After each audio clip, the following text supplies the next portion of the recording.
Når man laver pile, så er det jo meget vigtigt, at man har et ordentligt stykke træ. Det jeg har her, det er et stykke 300 år gammelt norsk spejlkløvet fyrtræ, og det er noget af det ypperligste.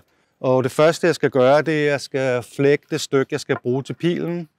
Og det gør jeg her med min økse.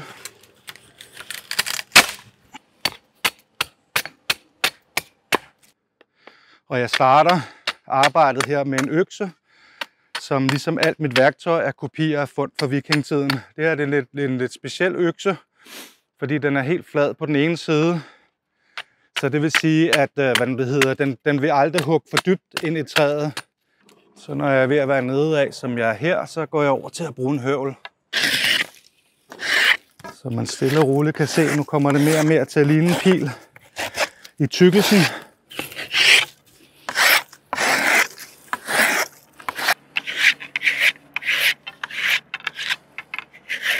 Så har jeg sådan et jern her, hvor der er markeret sådan nogle runde huller, som jeg så skal banke ned over, så får den runde facon.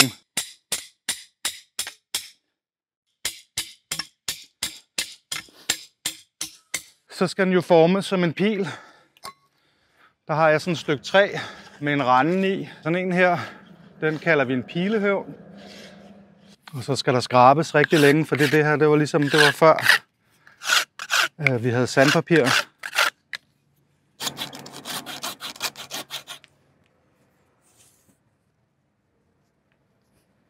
Og så kommer den ind og sidder her.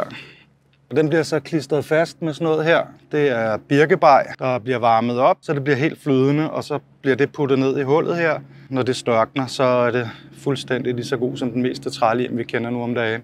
Så skal der fjer på. Det er typisk, man har brugt i vikingetiden. Det kan være som det her, et svanefjer, og det kan være gåsefjer. Så har jeg min form her, og så klipper jeg simpelthen langs formen. Så er det her, det bliver rigtig, rigtig svært. Så jeg bliver nødt til at hive en brille på.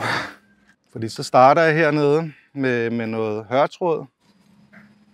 Og så har vi det første fjer. Nu er det, man skal holde tungen i munden.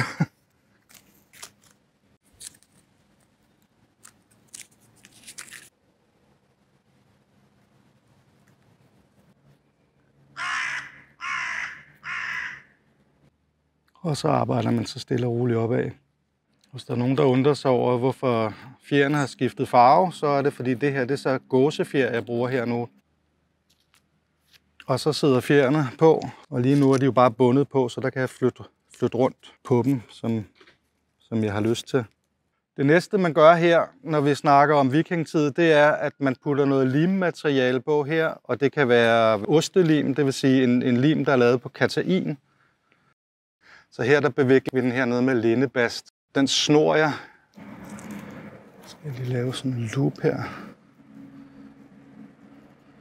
Og igen, den vil man typisk også forstærke med noget af det her birkebakterier. Så bliver den både vandfast og enormt stærk.